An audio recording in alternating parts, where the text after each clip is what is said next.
por causa da sua crueldade. Os cristãos obviamente sofreram com tudo isso, mas o alvo principal do imperador Domiciano era um homem chamado João, o ex-filho do trovão e o agora discípulo do amor. Eu não sei se você sabia, mas aqui, já próximo do ano 96, mais ou menos depois de Cristo, com Domiciano ainda no poder, todos os discípulos já tinham morrido.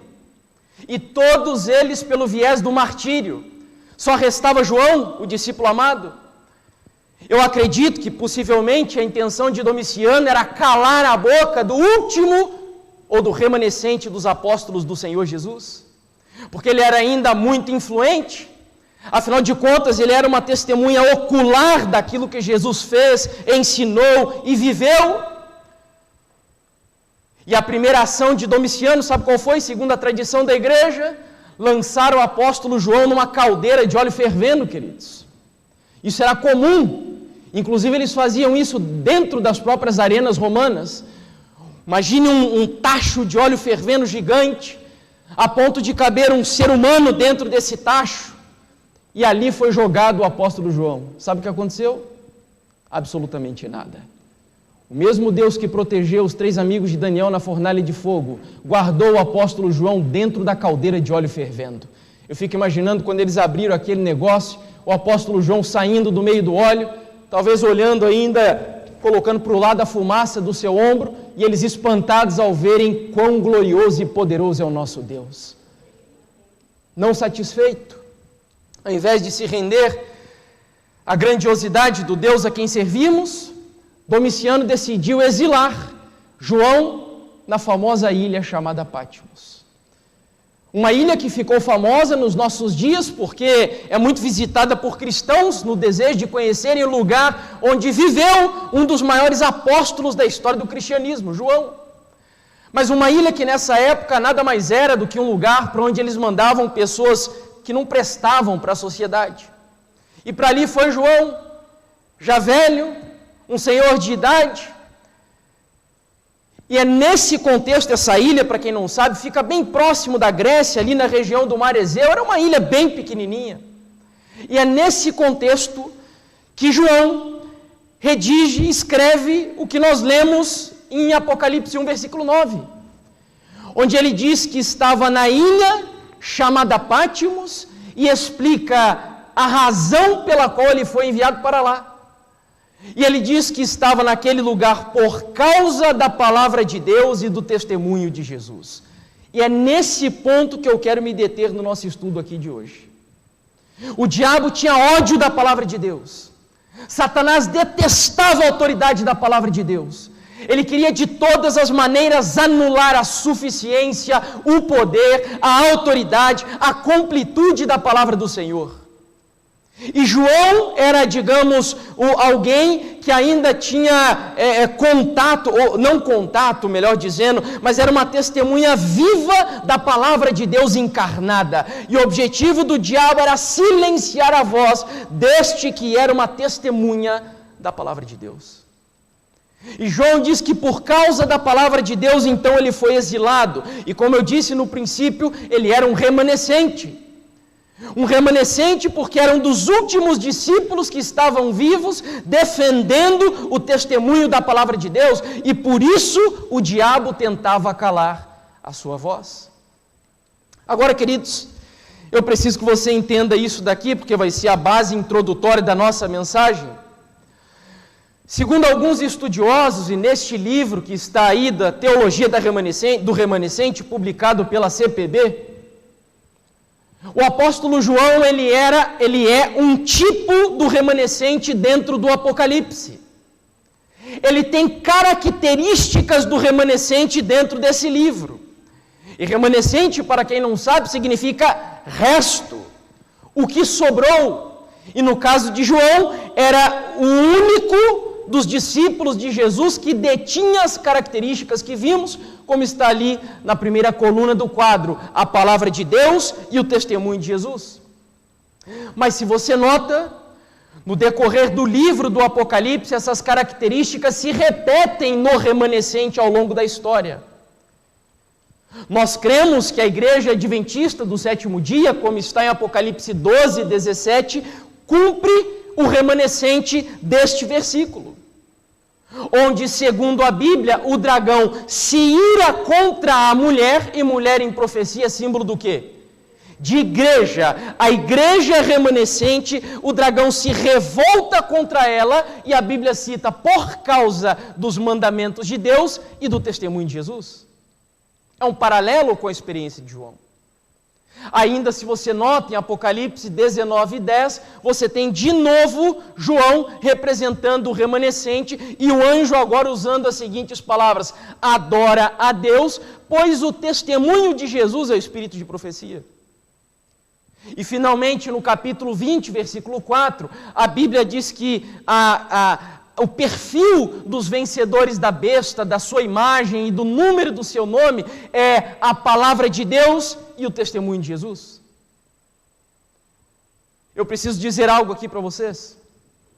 Muito embora alguns hoje, mesmo da nossa igreja, infelizmente, estão negando a remanescência da igreja adventista do sétimo dia, eu quero testificar aqui, não como um assalariado pela igreja adventista, mas como um membro desta igreja, que a igreja adventista do sétimo dia foi levantada por Deus e continua sendo conduzida por Ele, como o remanescente do povo de Deus na época em que nós estamos vivendo.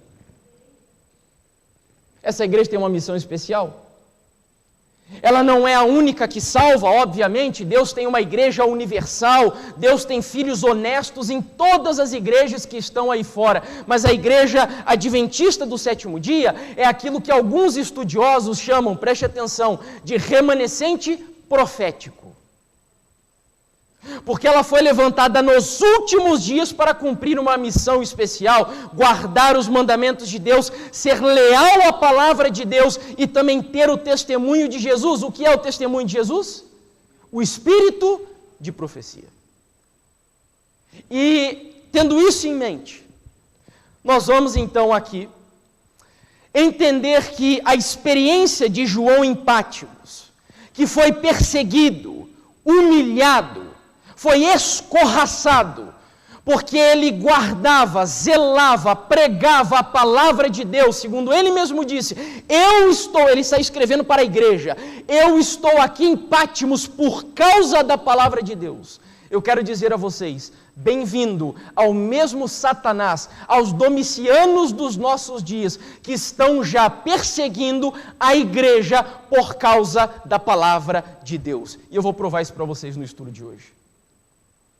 E a grande questão é de que lado nós estaremos no meio dessa batalha. Quais serão as decisões que tomaremos no meio deste conflito que já está acontecendo? E eu vou mostrar a vocês que não é só lá fora. Ellen White tem uma citação, inclusive, onde ela diz que nós temos muito mais a temer de dentro do que de fora. Bom, para você entender um pouquinho do que eu digo, há um assunto sobre o qual esse tema já está em efervescência.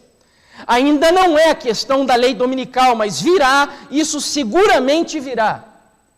Mas o assunto que está provocando todo esse embate hoje sobre a palavra de Deus, onde os fiéis do Senhor, seja da igreja universal ou da igreja remanescente, já estão sofrendo oposição, perseguição, usando inclusive as vias do Estado para privarem os filhos de Deus de serem fiéis à palavra. Aqui, por exemplo, nesta semana, o Correio Brasiliense trouxe uma notícia dizendo que Ana Paula Valadão foi denunciada após supostas declarações homofóbicas, eu colocaria ali. Curioso que a declaração dela foi emitida no ano de 2016, para você ter ideia. Eu não sei se todos conhecem Ana Paula Valadão, mas ela faz parte da família Valadão, que é a família responsável por uma das igrejas mais conhecidas e influentes do nosso país, que é a Igreja Batista da Lagoinha, lá em Minas Gerais. A Gazeta do Povo, nosso jornal local aqui em Curitiba, trouxe também uma matéria dizendo que uma youtuber colombiana chamada Kika Nieto A justiça colombiana determinou que a youtuber excluísse o seu vídeo por defender o casamento entre homem e mulher. Absurdo? Algo que prejudique as decisões de outras pessoas? Será que é pecado, errado ou criminoso eu defender a minha fé na sociedade em que eu vivo? E quando você lê toda a matéria, ela não disse nada absurdo. A Gazeta do Povo também trouxe outro episódio, falando sobre uma ex-ministra finlandesa. Eu não vou me arriscar aqui a citar o nome dela, porque é muito difícil, não sei falar finlandês. Ex-ministra finlandesa pode ser presa por citar passagem bíblica sobre homossexualidade.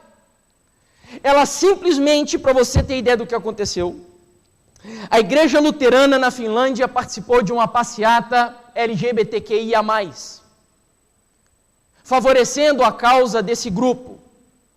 E a ex-ministra, ficou triste com aquele episódio e decidiu publicar uma foto no seu Twitter com o texto de Romanos capítulo 1, verso 24 ao 27, onde o apóstolo Paulo cita os pecados da sociedade dele e dessa época, segundo a Bíblia, entre os quais está a relação de homem com homem, mulher com mulher e etc.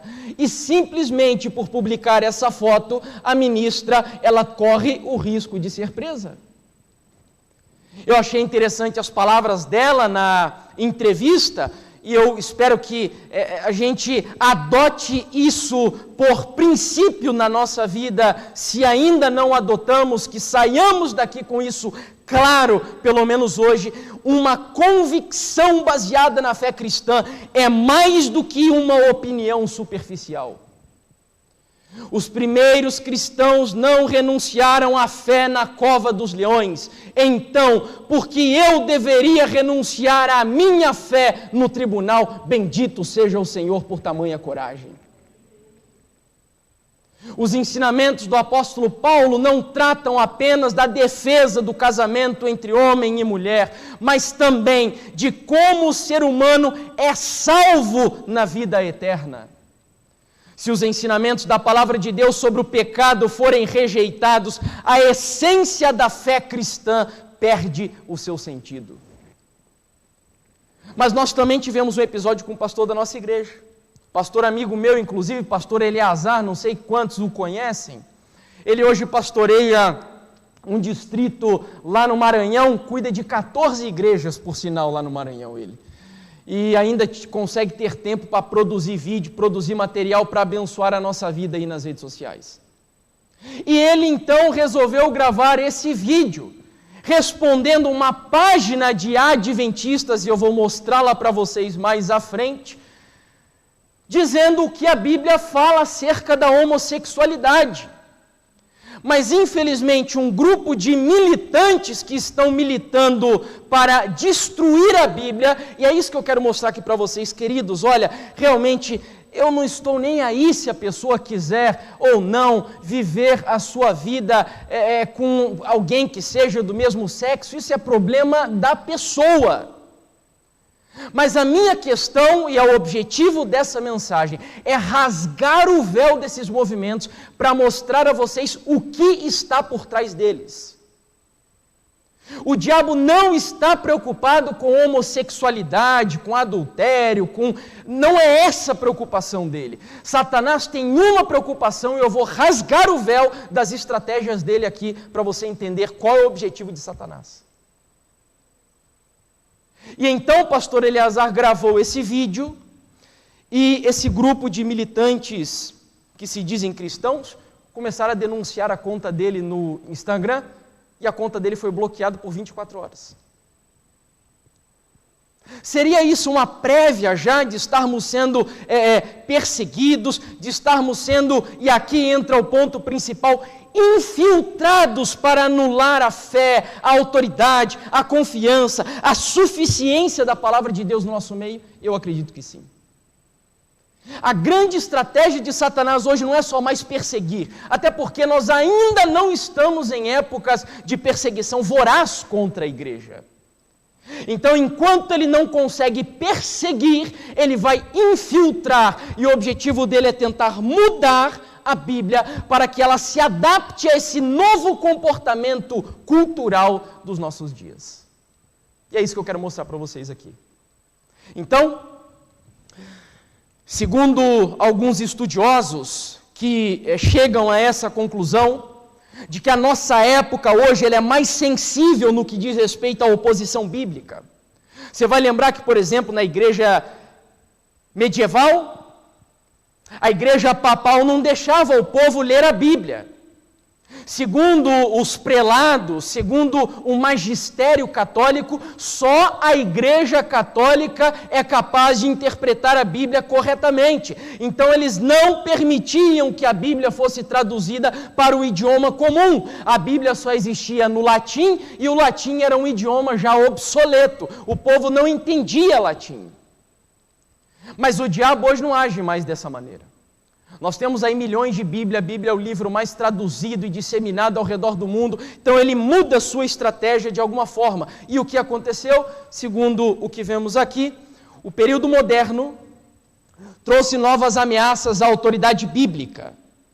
Eruditos liberais se empenharam na pesquisa literária e histórica, que, primeiro, questionava as autorias tradicionais, desafiava a confiabilidade efetiva, rejeitava ou remodelava a inspiração divina e promovia um relativismo destrutivo aos absolutos doutrinais e éticos. Então o que aconteceu? Satanás agora entrou na cátedra, entrou nas universidades teológicas e ele produziu uma visão teológica que depois iria ser reconhecida como teologia liberal. A teologia liberal nega a literalidade da Bíblia. A teologia liberal nega, por exemplo, que Gênesis 1, 2 e 3 são literais. A teologia liberal nega os milagres de Jesus. A teologia liberal nega que a Bíblia é a palavra de Deus. Eu vou mostrar isso para vocês aqui. Vou comprovar o que eu estou dizendo. Então agora Satanás ele se traveste de cristão e ele desenvolve uma nova metodologia de se interpretar a Bíblia, de você se aproximar da Bíblia, que na Europa e nos Estados Unidos já são extremamente populares. Eu tive o privilégio de, com a Bruna, ir em 2019 pregar lá em Portugal e na Inglaterra. Queridos, é terrível o que acontece lá. A teologia liberal, por onde ela passa, ela destrói a igreja. Porque a teologia liberal não tem compromisso com a palavra de Deus. Ela destrói a fé da igreja, ela destrói os absolutos de Deus, ela destrói os princípios da palavra de Deus. É terrível a teologia liberal. E como aqui no Brasil tudo chega muito atrasado, nós estamos começando a sentir, como eu disse no começo dessa mensagem, os primeiros ventos de uma tempestade que se aproxima. O pastor Isaac Malheiros, que é professor inclusive aqui no IAP, Instituto Adventista Paranaense, ele já falou sobre isso também, em uma aula que deu inclusive para alguns líderes aí da igreja. Bom, no Tratado de Teologia da Igreja Adventista, o princípio sola scriptura, ou seja, só a Bíblia é nossa regra de fé e prática, a Bíblia é o padrão pelo qual julgamos tudo o que acontece no mundo, a Bíblia é suficiente, não precisamos de outros livros, não precisamos de concílios, não, a Bíblia é a única regra de fé e prática. E diz aqui, o princípio sola scriptura corre muito mais perigo de oposição agora do que em qualquer tempo passado. Ao ser exaltada a autoridade da razão, é assim que os teólogos liberais fazem, eu tenho que criticar a Bíblia pela razão. Se eu não posso comprovar os milagres, então os milagres não existiram. Da tradição e da ciência, muitos passaram a negar ou limitar a autoridade das Escrituras. Então vamos lá a alguns exemplos. Bom, eu não sei quantos conhecem, talvez os mais jovens aqui da igreja. Este daqui é um pastor jovem, muito famoso aí nas redes sociais, chamado Victor Azevedo, tem milhares de seguidores. É um pastor adepto da famosa teologia do coaching. A melhor definição que eu vi do que é a teologia do coaching foi a seguinte: a teologia da prosperidade oferece cura física e prosperidade financeira. A teologia do coaching oferece cura emocional e prosperidade existencial. Não tem nada a ver com o espiritual. São tipo treinadores. Isso está muito famoso hoje, essas igrejas pós-modernas, populares, isso está cada vez mais comum aí no meio cristão. E o Victor Azevedo é um desses. E ele publicou um vídeo que depois, inclusive, o vídeo foi tão criticado que ele removeu, por isso que eu não lembro a data. Mas o vídeo se chamava Como Ler a Bíblia, foi há alguns anos, um ano mais ou menos. E ele dizia assim: a Bíblia tem um lugar em que ela deve estar, tem um lugar certo para estar. E infelizmente, hoje em dia, ela não parece estar no lugar certo. A Bíblia se tornou uma pessoa da Trindade, a Bíblia se tornou Deus, ela é a palavra de Deus, ele fala isso, tipo, ironizando como eu escrevi ali.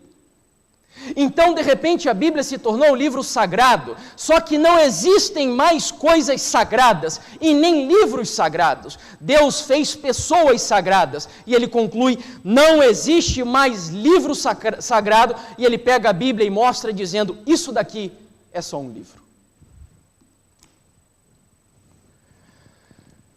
Um exemplo um pouquinho mais recente do ano passado, finalzinho do ano passado, pastor Ed René Kivitz, não sei quantos o conhecem, é um pastor famoso aí no meio cristão, pastor da IBAB, que é a Igreja Batista Água Branca.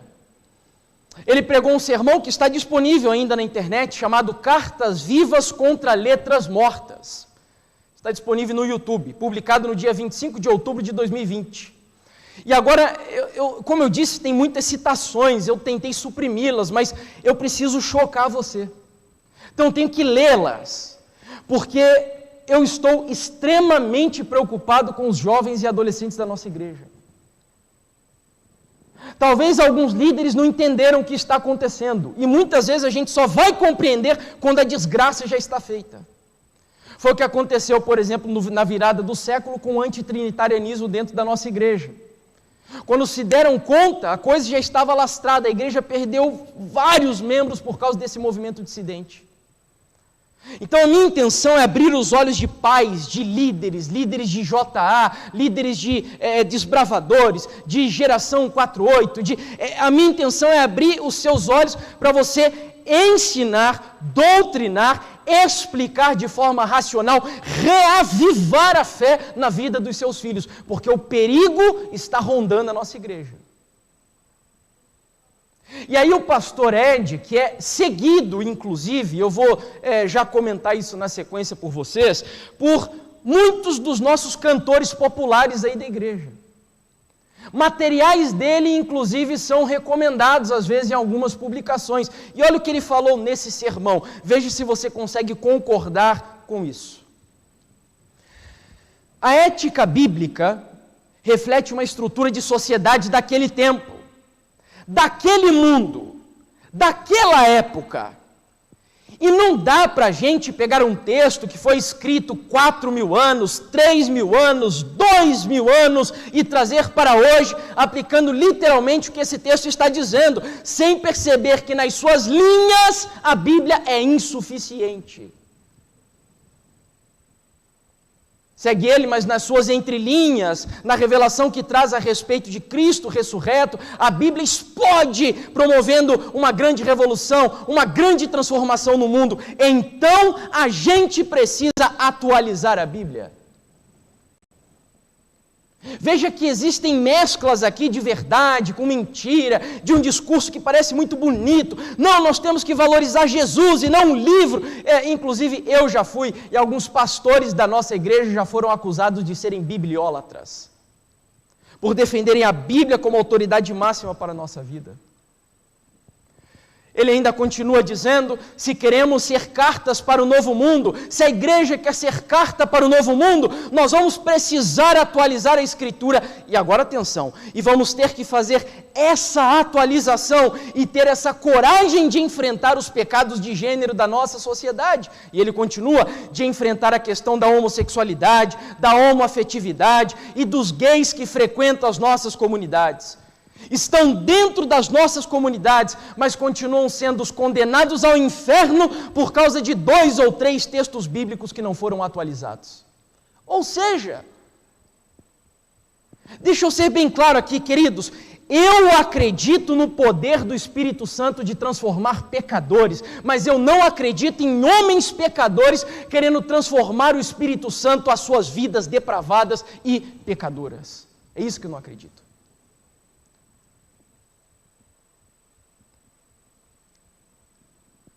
Eu espero que não me compreendam mal, eu não tenho nada contra esses indivíduos aqui, creio que talvez sejam até sinceros. Mas é um absurdo o que estão fazendo com a ortodoxia do cristianismo, da igreja. E vamos um pouquinho mais além, ele conclui ainda, não é possível tratar a Bíblia como um livro que revela verdades absolutas. Porque nós não somos seguidores de um livro, nós somos seguidores de Jesus Cristo. Você percebe a confusão aqui? Imagine só eu abraçar essa ideia, eu caio num subjetivismo total, porque o Jesus para mim pode não ser o mesmo Jesus para o Fernando, por exemplo. Quem define e padroniza o mesmo Jesus para a igreja é a Bíblia. Inclusive me desculpem aqui, tá? Eu ia falar uma coisa, melhor não falar. Bom, mas é terrível o que dizem, porque quando eles tentam colocar uma dicotomia entre a Bíblia e entre Jesus, eles caem numa contradição absurda, porque eles jamais conheceriam o próprio Jesus que eles professam se não fosse pela Bíblia. Um outro pastor, esse daqui já caiu um pouco em desuso, pastor Caio Fábio. Ele é um ex-pastor presbiteriano, foi afastado do ministério por causa de um problema de adultério e divulgou as suas ideias bastante aí nas redes sociais, ainda divulga. Sabe o que mais me preocupa do Caio Fábio? É porque, embora ele não tenha tanta influência quanto os outros na vida de jovens e adolescentes, o Caio Fábio tem sido quase que idolatrado por alguns da nossa igreja. Tem páginas que se dizem adventistas nas redes sociais, publicando e recomendando leitura e assistir vídeos de materiais do Caio Fábio. E você vai ver se dá para a gente recomendar aqui. Tem cantores da nossa igreja que até os trejeitos, o jeito de falar parecem com o do Caio Fábio. E aí o Caio Fábio, num vídeo chamado A Única Palavra de Deus é Cristo, quem disser que é a Bíblia é herege, publicado no dia 26/8/2020, ele cita as seguintes palavras: para mim, o único verbo, a única palavra de Deus é Jesus. O Velho Testamento é inspirado, o Novo Testamento é inspirado. Jesus é a encarnação da verdade. Vocês pensam diferente de mim? Quem está na heresia são vocês. A única encarnação da verdade absoluta de Deus é Jesus, ou seja, a Bíblia não é verdade absoluta. E ele continua, aqui agora vem os maiores absurdos que eu já ouvi na minha vida. Portanto, Paulo não conhecia essa verdade absoluta. Ele teria que viver muitos anos e anos e anos e nunca conheceria essa verdade absoluta, como eu, que sou já mais velho do que Paulo, que já tenho mais tempo de fé que Paulo teve. Nasci um tempo de Bíblia para ler. Ele não tinha nem as cartas dele para corrigir. Ele dá riso, fala isso em meio de sarcasmo, de zombaria, de ridículo. A única palavra de Deus é Cristo, cara. Quem disser outra coisa é herege. Herege. Se você disser que a Bíblia é a palavra de Deus, você é um herege. Ele conclui aqui. Só faltava dizer, assinado Satanás.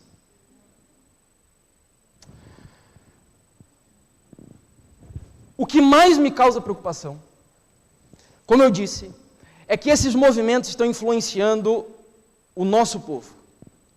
Estão influenciando cantores da nossa igreja, estão influenciando pregadores da nossa igreja. Eu louvo a Deus que é uma minoria, mas é uma minoria barulhenta. É uma minoria que tem bastante seguidores nas redes sociais. E é por isso que eu pretendo com isso fazer um alerta. E esse alerta, queridos, olha, eu como sempre digo, eu sou um Zé Ninguém. Eu só estou aqui ecoando a preocupação, que inclusive eu quero mencionar aqui, tá? o nome de alguns pastores nossos que têm se manifestado nas redes sociais, que têm se posicionado nas redes sociais, que têm demonstrado o perigo e o erro desses movimentos nas redes sociais. E aqui eu cito, por exemplo, o pastor Adolfo Soares, não sei quantos conhecem aqui, o pastor Adolfo Soares é o nosso líder principal da igreja, do SALT, o Seminário Adventista Latino-Americano, lá na divisão sul-americana, um homem de Deus. Pastor Adolfo Soares, pastor Eleazar Domini, quem ainda não o conhece, se inscreve lá no canal Fala Sério Pastor. Pastor Felipe Amorim, que apresenta o programa Fé para Hoje no Novo Tempo. Pastor Gilson Gridner, lá da igreja do NASP de São Paulo, pastor Michelson Borges, Wilson Paroski e a própria divisão sul-americana que emitiu uma nota oficial mostrando qual é a posição da igreja adventista sobre a Bíblia e a homossexualidade. O problema é que os Corés, Datãs e Abirãos do passado estão se levantando em rebeldia contra a igreja hoje.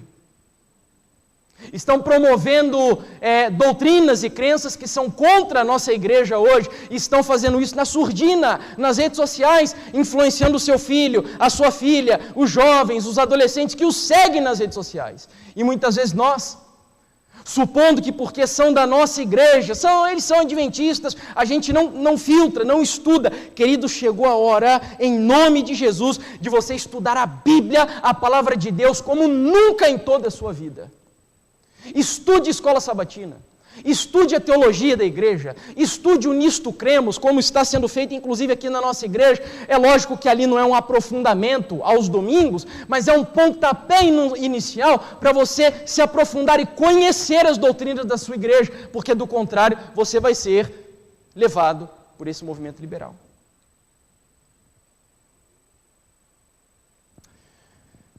Aqui é uma página chamada Adventistas Subversivos. Daí vem o nome da minha mensagem, Subvertendo a Bíblia. Eles publicaram na semana retrasada um post que gerou uma reação tremenda nas redes sociais, inclusive foi daí que esses pastores que eu mencionei se posicionaram frontalmente quanto a esse tema. Eles publicaram o seguinte post: homoafetividade não é pecado, homofobia é. Adventistas. E aí dizendo que o povo tinha que se manifestar, o povo tinha que tomar coragem, que já chegou o tempo de nós lidarmos, enfim, reverberando aqueles discursos que vimos anteriormente. Eles removeram essa publicação depois de algum tempo. Segundo eles, porque vão publicar uma outra melhor, mais robusta, mais bem explicada. Não sei. Na mesma semana, se não me engano, no mesmo dia, eles também publicaram essa foto aqui, de uma ex-cantora da igreja adventista, que segundo o que soube, parece que está afastada, e decidiu nas redes sociais publicar a sua nova opção sexual. E queridos, de verdade, eu não me importo com a decisão individual da pessoa. Se ela quiser, desejo inclusive, embora ache muito difícil, que seja feliz na decisão que tomou. Agora, o que eu não concordo é com isso. Eles publicaram a imagem, usam o nome adventistas, dizendo as seguintes palavras: quero deixar aqui toda a minha admiração e carinho para a cantora e para a sua companheira. Parabéns pela coragem de se posicionarem e de viverem, olha só, o amor mais sincero e puro em meio a este mundo de ódio, fanatismo e preconceito. Deus seja louvado pela vida de vocês. Eu estou me privando de fazer muitos comentários aqui, por causa do tempo. O pastor Wilson Paroski, dando uma aula nas redes sociais, é um teólogo da igreja, muito conceituado por sinal. Talvez hoje seja uma das maiores autoridades no mundo em crítica textual do Novo Testamento. Respeitadíssimo. Ele disse as seguintes palavras num discurso que dura mais ou menos 4 minutos e meio. Eu tirei só a primeira frase e eu concordo 100% com ele. Diz assim: aqueles que hoje advogam a homossexualidade ou qualquer outro tipo de liberdade sexual fora dos padrões bíblico-cristãos, sem exceção, ou não acreditam em Deus, ou mantêm uma visão equivocada de Deus e das Escrituras. E esse é o problema. Nós já estamos vivendo na ilha de Patmos dos dias de hoje. O remanescente já está sendo perseguido, mas agora não ainda por perseguição civil, mas estão tentando nos fazer adaptar a Bíblia para a cultura da nossa época. E isso é muito perigoso. E o pastor Wilson Paroski foi claro aqui dizendo que pessoas que querem adaptar a Bíblia para as suas práticas pecaminosas, isso é um equívoco, porque é uma visão errada da Bíblia. E aí, por causa das publicações dos subversivos, eu resolvi mandar uma pergunta para a página deles. E disse a eles o seguinte: olha, essa página já existe há algum tempo. Já que vocês começaram a ser mais sinceros com os seguidores de vocês, dizendo quais são as intenções dessa página de verdade, por que vocês não são sinceros logo de uma vez e escancaram qual é a visão de vocês sobre a Bíblia? Porque eu já sabia que por trás dessa concepção deles sobre a homossexualidade está uma visão liberal a respeito da Bíblia. Por que vocês não param de usar esse discurso de Jesus como chave hermenêutica, que é o discurso que eles usam, que parece tudo muito bonito, né? Eles dizem assim: não, nós temos que interpretar a Bíblia sob a ótica de Jesus e dos evangelhos. Então, se Paulo falou contra a homossexualidade, mas Jesus disse que o grande mandamento é o amor, o que Paulo disse eu rejeito e fico com o que Jesus falou. É assim que eles interpretam a Bíblia. Então isso parece bonito. E eu falei para eles: por que vocês não param com esse discurso e dizem de uma vez que vocês não acreditam que a Bíblia é a palavra de Deus? E aí terminei com a seguinte frase: afinal, vocês creem na inspiração bíblica exatamente como a Igreja Adventista do Sétimo Dia ensina? E a resposta eles me deram depois de alguns dias: queridos, olha, vocês vão me desculpar, mas isso daqui não foi escrito por membro comum, não. A resposta deles é técnica, é teológica. Isso me leva a crer que existem, infelizmente, teólogos por trás desse movimento. E você tem que ter discernimento espiritual. Porque louvado seja Deus, essa igreja continua sendo conduzida pelo Senhor. E ela vai continuar sendo conduzida pelo Senhor até o fim, queridos. Em nome de Jesus eu acredito nisso. Só que tem joio e trigo misturado, e daí cabe a nós estudarmos para discernirmos o que está acontecendo no nosso meio. Então, por isso eu volto a insistir: estude a teologia da sua igreja. Conheça as 28 crenças fundamentais da sua igreja. Leia os livros de Ellen White, estude para se preparar. E aí eles disseram aqui na resposta o seguinte: a Bíblia foi sim inspirada por Deus. Parece que há uma concordância aqui, mas não há. A visão deles de inspiração é outra, não é a mesma da Igreja Adventista. E também foi escrita por seres humanos falhos e pecadores, com suas influências culturais, limitações científicas e posicionamentos do senso comum de determinados momentos e contextos históricos. Uma coisa não invalida a outra. Atenção agora. Logo, a palavra de Deus está na Bíblia, mas nem tudo o que está na Bíblia é a palavra de Deus. Entendeu? O filtro ou parâmetro que define o que é palavra e o que é escritura é Jesus Cristo. Sabe como eles entendem a Bíblia? Eles acreditam assim: ó, isso daqui é um livro. Este livro nós chamamos de escritura, mas dentro da escritura está a palavra de Deus. Então, nem tudo que está na Bíblia é palavra de Deus. Eu tenho que encontrar a palavra de Deus que está aqui. Você percebe? Será que nós, adventistas, acreditamos nisso? É claro que não. Será que a Bíblia ensina isso? É claro que não. Já são 11h15. Eu preciso de mais ou menos uns 10 minutos. Dá para aguentar? Ok? Então, vamos lá. O filtro ou parâmetro que define o que é a palavra de Deus, o que é a Escritura, é Jesus Cristo. Por isso, eu o chamo de chave hermenêutica. O Evangelho são as lentes sob as quais a Bíblia deve ser lida. É dessa forma que entendemos o que é humano e o que é divino nas Escrituras.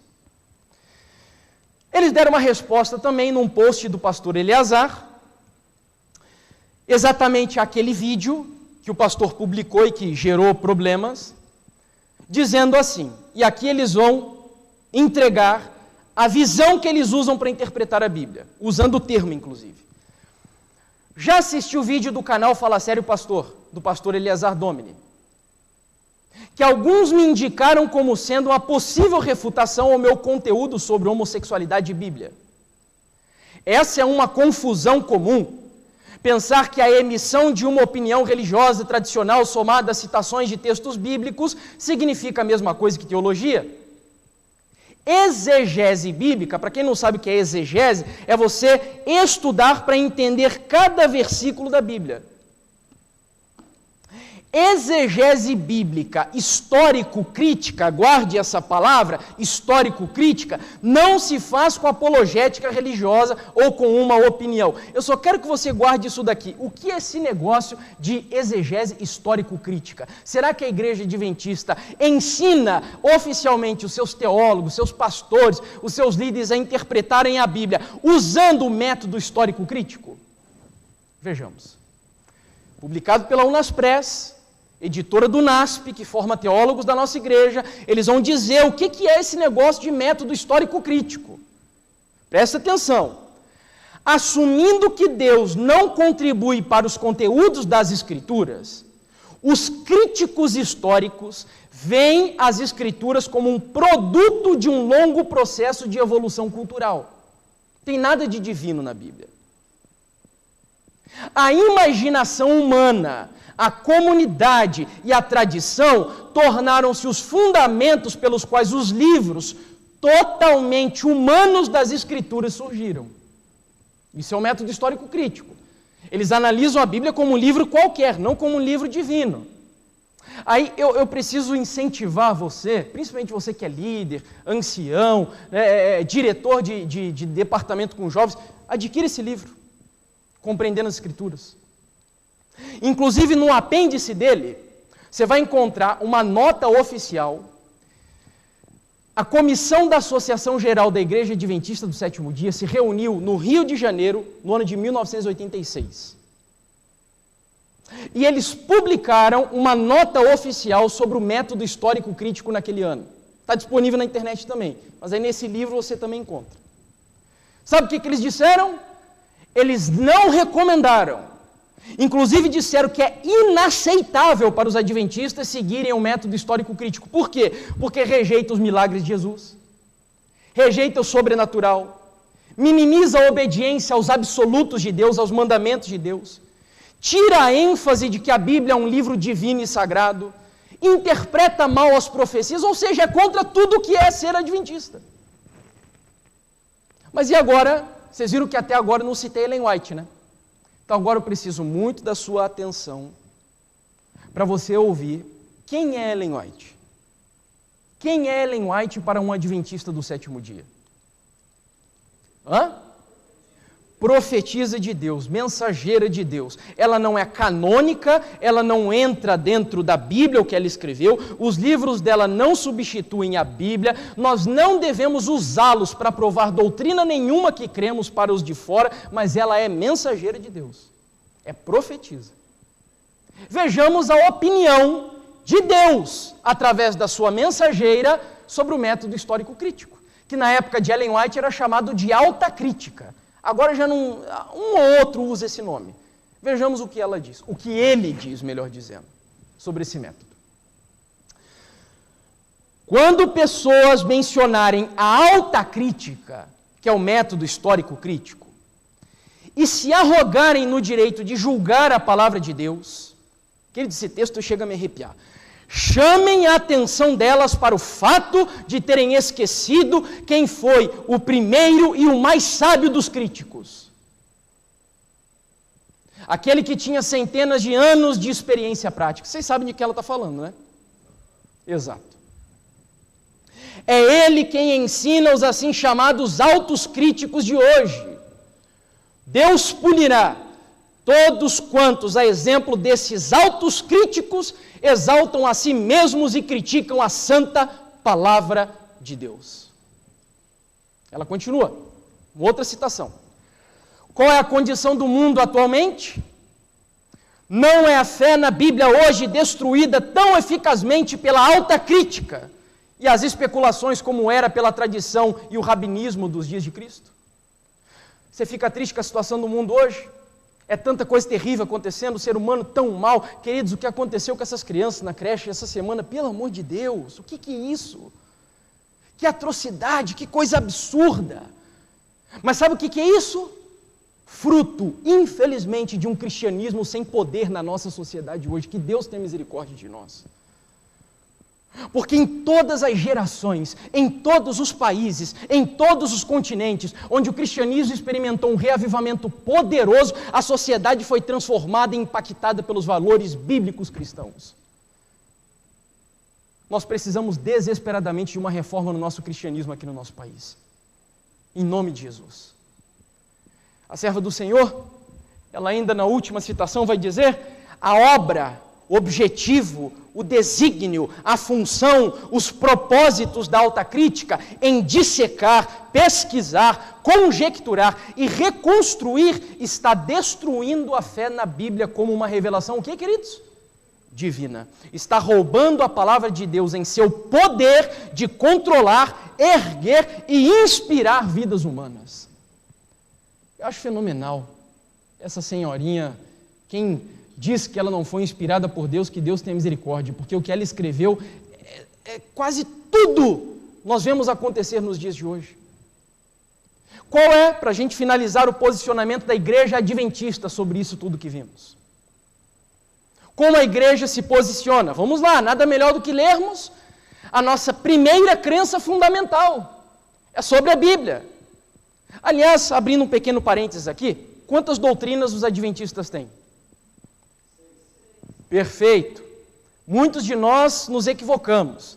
São 6 doutrinas e 28 crenças fundamentais. As 28 crenças são desdobramentos das 6 doutrinas, tá? Guarde bem isso, estude tendo essa perspectiva. Então, a primeira crença fundamental está inserida na primeira doutrina da igreja, que é a doutrina de Deus.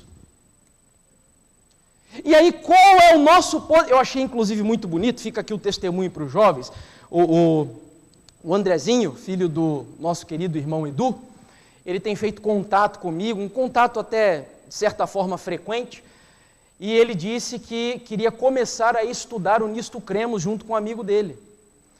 E me pediu algumas recomendações onde ele podia encontrar temas, vídeos ou livro e etc. E então, espero eu e creio eu que ele esteja aí já dedicado, estudando esse material. Que sirva de incentivo para nós aqui, para os jovens, principalmente adolescentes. E aí a primeira crença fundamental diz, as Escrituras Sagradas, e o Antigo e o Novo Testamentos, são a palavra de Deus escrita, dada por inspiração divina, por intermédio de santos homens de Deus que falaram e escreveram ao serem movidos pelo Espírito Santo. Louvado seja Deus, irmãos. É por isso que eu digo que essa igreja é de Deus. O diabo pode tentar fazer o que quiser contra ela, mas essa igreja é indestrutível, porque ela está edificada sobre a rocha que é Cristo Jesus. Esse texto ele reverbera citações bíblicas. Você lembra da carta de 2 Pedro, capítulo 1, onde Pedro diz que homens santos falaram movidos pelo Espírito Santo de Deus? Lembra disso? O apóstolo Paulo também lá para Timóteo, na segunda carta, se não me engano, capítulo 3, verso 16, ele diz, toda a Bíblia é o quê? Inspirada por Deus. Toda a Bíblia, não apenas um texto aqui e outro ali, ela não contém a palavra de Deus, ela é a palavra de Deus, e ela não serve só para a vida espiritual. O apóstolo Paulo diz que ela é justa para o quê? O ensino, a educação, a prática na justiça, ou seja, a Bíblia ela não só é a palavra de Deus para a vida espiritual, mas ela é suficiente. Suficiente. Segue o texto. Posição da igreja, estamos lendo. Nesta palavra, Deus transmitiu ao homem o conhecimento necessário para a salvação, ou seja, a Bíblia é suficiente. Então, continua, as Escrituras Sagradas são o quê? A infalível. Nós cremos na suficiência bíblica, na totalidade bíblica, no sola Escritura, cremos também na infalibilidade da Bíblia. A única coisa que nós adventistas não cremos é na inerrância bíblica. Depois se dá uma pesquisada para saber o que é isso. As Escrituras Sagradas são a infalível revelação de sua vontade, constituem o padrão, é a norma de caráter, a prova da experiência, o autorizado revelador de doutrinas e o registro fidedigno dos atos de Deus na história. Ou seja, nós também cremos na historicidade da Bíblia, que é aquilo que os subversivos negam, por exemplo. Olha só. Deixa eu ver se já estamos aqui, estamos no final. São as últimas citações. Posição da igreja. Embora Deus não tenha ditado a Bíblia palavra por palavra, Deus ditou, irmãos? Não, Deus não chegou na mente do profeta lá e começou dizendo, olha, é isso, isso. Não foi assim que aconteceu a inspiração. A inspiração, ela acontece numa esfera dos pensamentos. Só que, ou melhor, a revelação, e no processo de inspiração, que é quando o profeta vai registrar o que ele, de forma intelectiva, cognitiva, absorveu de Deus, quando ele vai registrar isso, olha o que acontece. Embora Deus não tenha ditado a Bíblia palavra por palavra, ignorando a individualidade do autor, de sorte que as palavras que lá estão foram escolhidas pelo escritor humano, ainda assim, os elementos humano e divino são tão inseparáveis e o mensageiro humano, tão divinamente guiado na escolha de palavras apropriadas para exprimir os pensamentos divinos, que as palavras do profeta são chamadas de palavra de Deus. Cada palavra da Escritura é digna de confiança, visto ser uma representação exata da mensagem divina. Amém? E aí fechamos com uma citação de Ellen White. Essa é a última.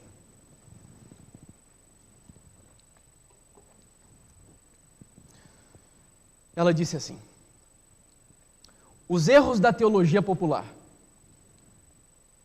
ou a liberal, se preferirem, têm arrastado ao ceticismo muitas almas que poderiam de outra maneira ter sido crentes nas Escrituras. Impossível lhes é aceitarem doutrinas que lhes ofendem o senso de justiça, misericórdia e benevolência. Você entendeu o que ela quis dizer aqui? Ela está dizendo que para um determinado grupo que adota essa teologia popular, famosa, liberal, eles não conseguem suportar alguns absolutos da Bíblia, algumas máximas da Bíblia. Já ouviram falar do tal do politicamente correto? É mais ou menos isso que ela está falando ali. Quando a Bíblia não é politicamente correta, tem gente que não suporta e daí prefere rejeitar a Bíblia do que ficar com o absoluto de Deus. Queridos, que Deus me dê forças para isso que eu vou dizer aqui. Mas nós devemos estar dispostos hoje a irmos para a ilha de Pátimo, sermos presos se necessário for, mas em nome de Jesus, não negue a autoridade, a suficiência, a infalibilidade, a completude, o poder da palavra de Deus. Não negue a Bíblia Sagrada, porque mais vale perder a vida terrena do que perder a vida eterna. E ela conclui: e desde que tais são apresentadas como ensinos da Bíblia, ou seja, já que eu não suporto algumas máximas da Bíblia, então, desde que tais sejam apresentadas como ensinos da Bíblia, recusam-se a recebê-la como o quê? Palavra de Deus. Então vamos mudar. Já que não tem como, já que a Bíblia é clara em algumas coisas, vamos dizer que isso foi escrito por homens e não por Deus. E a mensageira do Senhor conclui: e este é o objetivo que Satanás procura realizar. Nada há que ele mais deseje. Está entendendo? Nada há que ele mais deseje do que destruir a confiança em Deus e em sua palavra. Que em nome de Jesus ele seja repreendido e não tenha autoridade na vida de cada um de nós. Os que estão indispostos a obedecer-lhe os preceitos, agora a última frase que para mim é fenomenal, fecha com chave de ouro. Esforçam-se por o quê? Subverter a sua autoridade. Para mim, queridos, ser um adventista subversivo se enquadra aqui dentro. A intenção de subverter a autoridade da Bíblia só vem de uma pessoa, e essa pessoa é o próprio Satanás. Eu não estou aqui julgando a sinceridade de alguns grupos, a honestidade, mas, me desculpe, mas baseado no que creio e no que essa igreja ensina, essas pessoas podem ser sinceras, mas estão sinceramente caminhando para o precipício. E eu espero que em nome de Jesus voltem o mais rápido possível. A Bíblia é a palavra de Deus. Estude a palavra de Deus. Se alimente desse maná celestial. Leia a Bíblia, estude as lições da escola sabatina, se alimente daquilo que essa igreja tem produzido, material bom, pastores de poder, autoridade. Queridos, a nossa igreja, ela não está corrompida, como alguns dissidentes dizem aí fora, muito pelo contrário, o diabo está tentando destruí-la, mas louvado seja Deus, porque nós ainda temos muitos homens, leigos e pastores fiéis à palavra do Senhor nessa igreja. Que Deus nos abençoe, para que nessa geração caótica, caída, destrutiva que vivemos, que sejamos uma luz resplandecendo a glória da palavra de Deus por onde passarmos, em nome do Senhor Jesus. Amém?